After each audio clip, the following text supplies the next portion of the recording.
My parents created a monster when they spoiled my autistic brother. Now we're all paying the price. The moment I realized my brother wasn't actually autistic, just dangerously spoiled, was when he smiled after our parents canceled my birthday party for his comfort.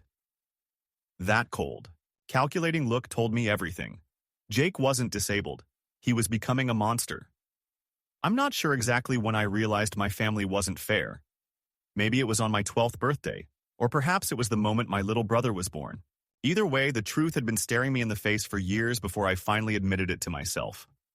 In our house, there was an unspoken hierarchy. My parents, David and Lisa, sat at the top, though my dad usually deferred to whatever my mom wanted. Then came Jake, my younger brother, diagnosed with high-functioning autism. Though between you and me, I think he was just a spoiled brat who learned how to work the system. And then there was me, Ethan, the oldest at 20 now, but always treated like an afterthought. Jake is special, he's not like you, my mother would say whenever I complained about the blatant favoritism. I heard that phrase so many times growing up that it became a sick joke in my head. The rules in our house were simple. Whatever I had, Jake had to have too.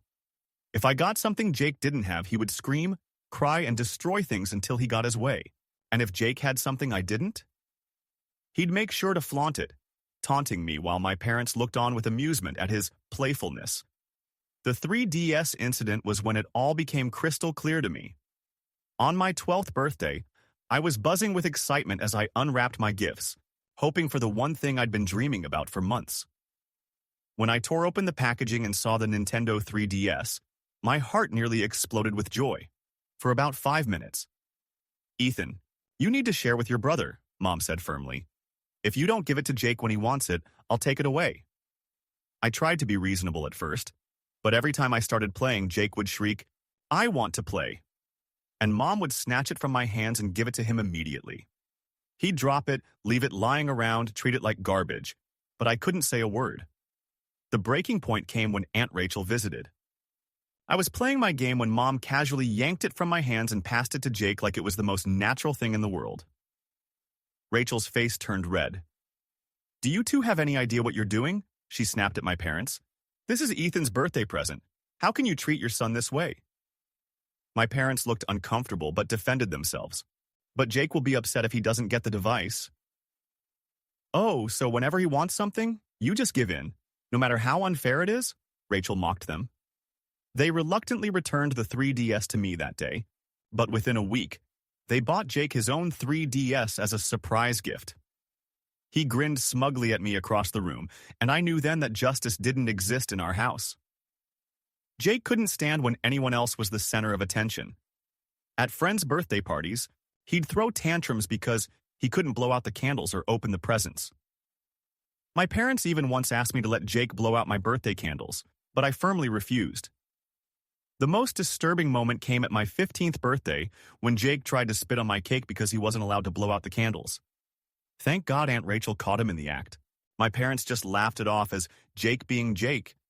But I saw the truth in their eyes. They knew what he was becoming, and they were too weak to stop it. My 14th birthday should have been a milestone, the year I'd finally convinced my parents to let me have a proper party with friends from school, instead of the usual awkward family gathering where Jake inevitably ruined everything. I'd been planning it for months, carefully selecting who to invite, what games we'd play, even the flavor of cake I wanted. 1 week before the big day, my parents called me into the living room. The serious looks on their faces made my stomach drop. "Ethan, we need to talk about your birthday," Dad started, his voice flat and businesslike. Mom jumped in. "There won't be a party this year. We don't want Jake to feel sad or left out."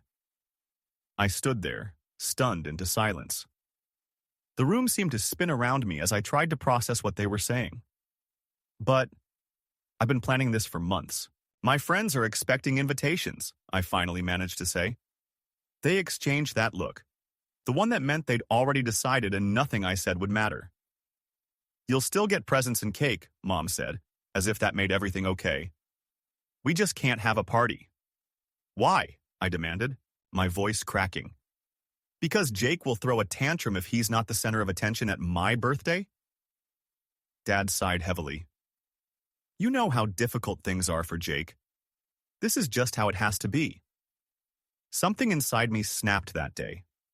All the years of swallowing my feelings, of accepting the unfairness, it all came pouring out. The next day at school, I told everyone, my friends, my teachers, the school counselor. I didn't hold back a single detail about how my birthday was canceled because my parents were afraid my brother wouldn't handle not being the star of the show. My English teacher looked horrified. The counselor called me into her office and asked careful questions about what was happening at home. Word spread quickly. Parents started talking. Someone's mom posted about it on Facebook, and suddenly it was the neighborhood scandal. My parents' phones blew up with messages from friends and acquaintances. What were you thinking? Canceling your son's birthday party because of your younger child? Have you considered how this affects Ethan's emotional well-being? This is terrible parenting. You're teaching your kids all the wrong lessons. When they realized what was happening, my parents were livid. Dad stormed into my room, face red with anger. How dare you air our family's private business to strangers? You're grounded indefinitely. But it was too late. The damage to their perfect family image was done, and they knew it. 2 weeks after my actual birthday, they surprised me with an elaborate party at my favorite restaurant. They invited all my friends, ordered a custom cake, even hired a magician. Something I hadn't even asked for. They smiled for photos and acted like the most supportive parents in the world. Throughout the celebration, I watched their faces. The tight smiles, the nervous glances at other parents. This wasn't for me. This was damage control. Jake was surprisingly well-behaved for the first hour, probably because they'd promised him something massive in return. But when everyone started singing Happy Birthday and the cake appeared with my name on it, I saw that familiar darkness cross his face. He lunged forward suddenly, aiming straight for the cake, but Dad caught him by the arm, firmly for once, and pulled him back. "Not today, Jake," he said through gritted teeth. "Not today." Mom quickly made excuses about Jake feeling unwell and needing to go home. As she guided him toward the exit, Jake didn't scream or cry like he normally would. Instead, he walked calmly, turning back once to lock eyes with me across the restaurant. The cold calculation in his stare sent shivers down my spine. This wasn't the impulsive rage I was used to. This was something more deliberate, more dangerous. "You'll pay for this," he mouthed silently, and in that moment, I believed him. The rest of the party continued without incident, but I couldn't shake the feeling that something had fundamentally changed. For the first time, I'd fought back against the system, and I'd won, sort of. But I also knew Jake would never forgive me for making him lose, even temporarily. As I blew out the candles on my belated birthday cake, I didn't wish for video games or new sneakers. I wished for protection from whatever Jake was planning. After my 14th birthday, something changed in Jake. The transformation was subtle at first, but undeniable. The tantrums, the screaming, the immediate meltdowns when he didn't get his way, they all stopped. Not because he'd matured, but because something darker had taken their place. I noticed it first in his eyes. Gone was the childish petulance, replaced by something cold and calculating. He watched me when he thought I wasn't looking, his gaze following me around rooms with an intensity that made my skin crawl. Instead of demanding things outright, Jake began plotting in silence. I discovered my headphones with their wires cleanly sliced through, not yanked apart in anger, but deliberately cut with scissors. My room would feel different when I returned to it, items slightly out of place as if someone had methodically searched through my belongings, but took care to leave no obvious evidence. One morning, I put on my favorite hoodie, only to discover, halfway through the school day, that the inside seams had been sliced with tiny, precise cuts. Not enough to make the fabric fall apart immediately, but enough that it would gradually tear with wear. When I confronted Jake, he merely smiled, his expression blank but somehow triumphant. "I don't know what you're talking about," he said, his voice eerily calm. "Maybe you should take better care of your things." The money situation was even more disturbing. I'd been saving for months to buy a new graphics card, keeping the cash hidden in an old math textbook. When I checked one day and found it missing, $68 gone, I knew exactly who had taken it. "Mom, Jake stole my money again," I said at dinner that night. Mom barely looked up from her plate. "You probably misplaced it somewhere. You've always been careless with your things. I didn't misplace it, I insisted. It was in my math book and now it's gone. Jake took it.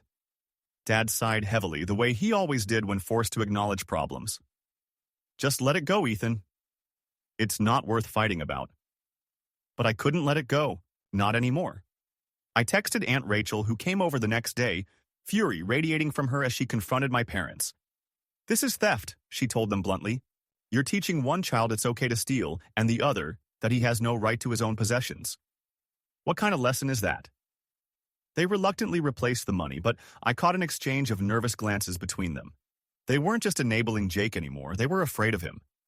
That fear became painfully obvious when Jake couldn't find any money in my room the following week.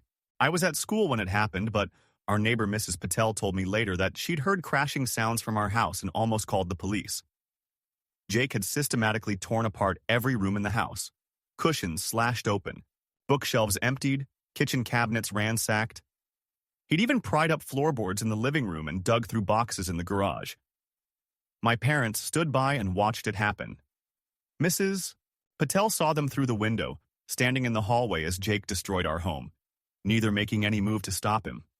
The breaking point came when Jake forced his way into my parents' bedroom, locked the door behind him, and tried to break open the safe where they kept important documents and emergency cash. Dad had to break down the door, only to find Jake hugging the safe to his chest, rocking back and forth and howling like a wounded animal. "It's mine!" he screamed. "Everything is supposed to be mine." I came home to a house that looked like it had been looted. Mom was sitting in the kitchen, staring blankly at the wall.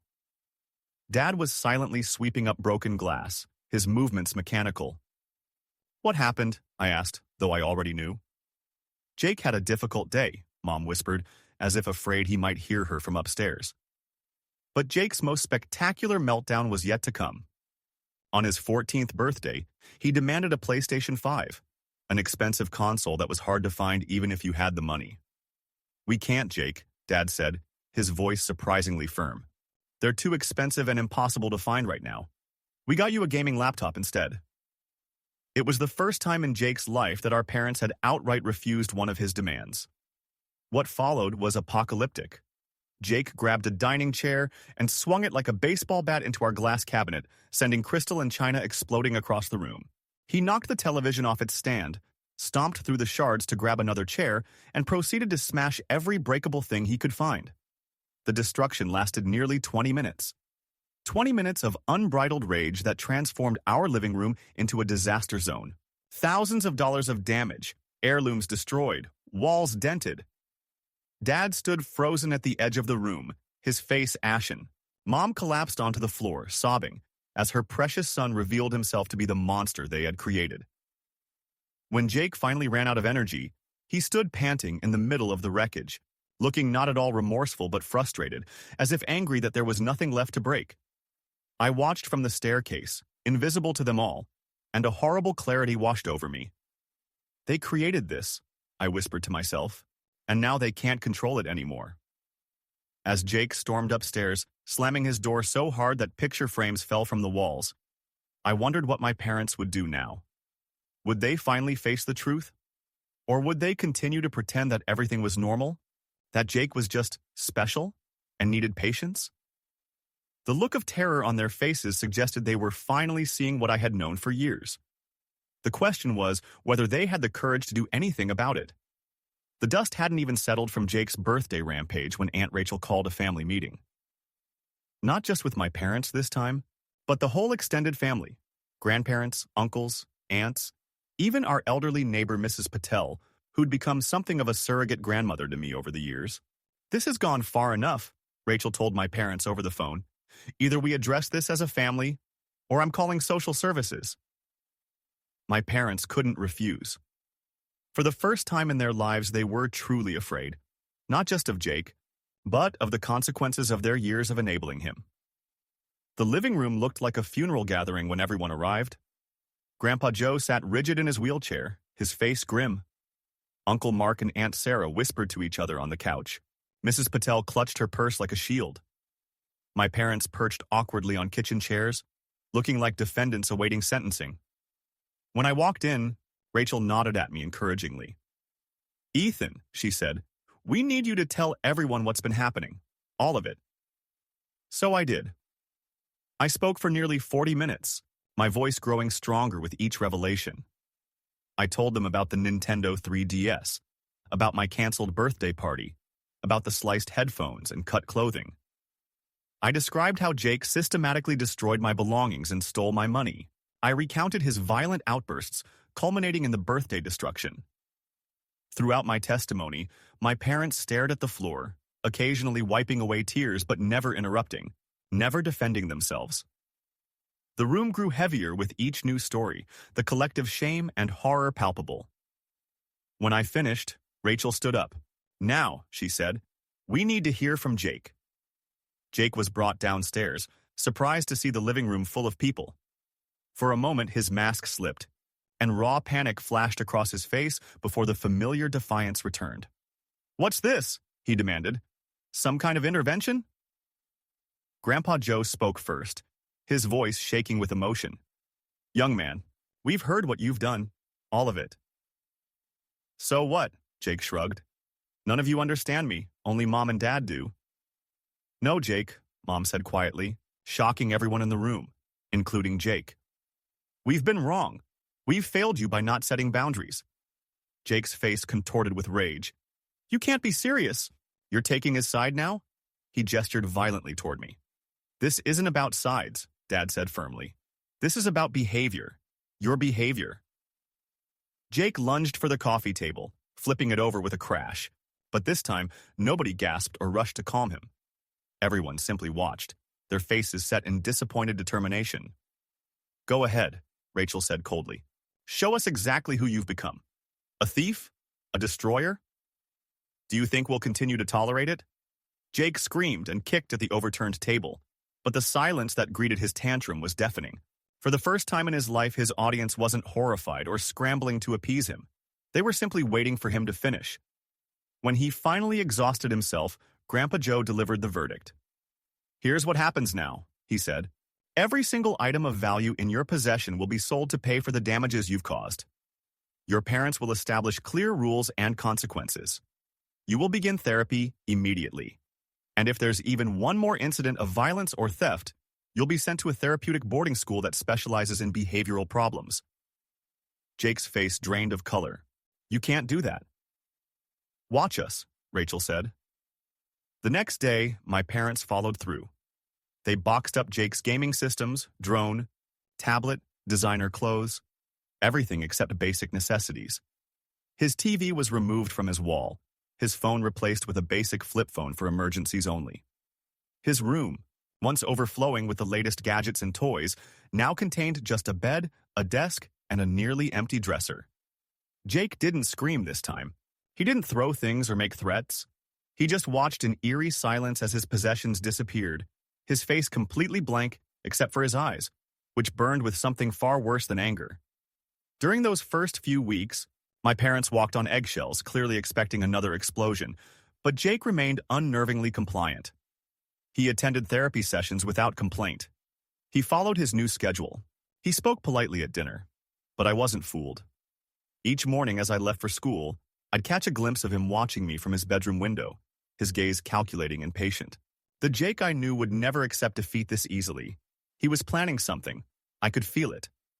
One evening, I passed him in the hallway and he whispered, so quietly that only I could hear, "You think this is over? It's not, brother. I'll get everything back. Everything." The threat lingered in the air between us, made all the more chilling by his calm delivery. This wasn't the old Jake, throwing a fit when denied immediate gratification. This was someone thinking long-term, someone willing to wait for revenge. That night, I stood in the doorway of his room while he sat on his bed, back against the wall, staring into space. His hands were clenched into fists in his lap, knuckles white with tension, as if he were physically holding onto some dark plan, some strategy that would restore his power. Looking at him, I felt a chill creep up my spine. For the first time, I wondered if our family intervention had come too late. Had we finally set boundaries, only to discover that the damage was already done?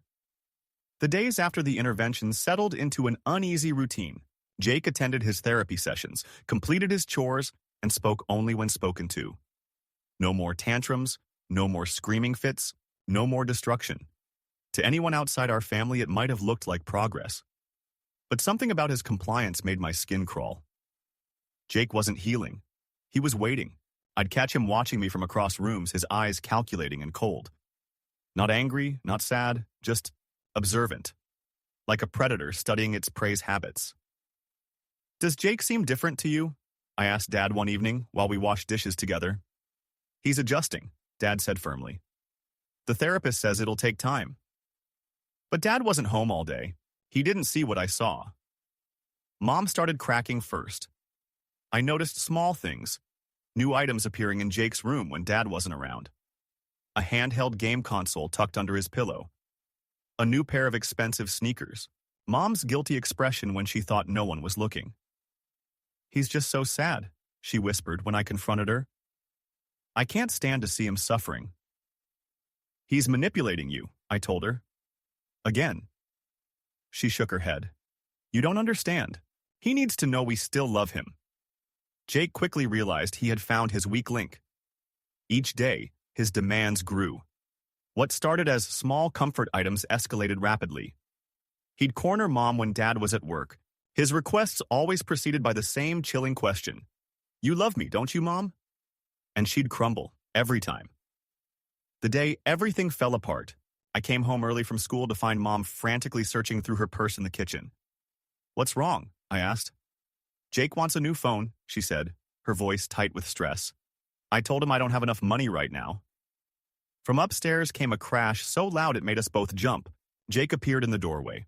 Mom's laptop shattered at his feet. "You bought Ethan a new backpack last week," he said coldly. "But you can't buy me a phone?"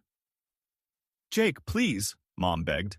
"Dad will be home soon. He can't know I've been—" Jake grabbed her wrist, squeezing until she winced. "You never really loved me. It's always been about Ethan."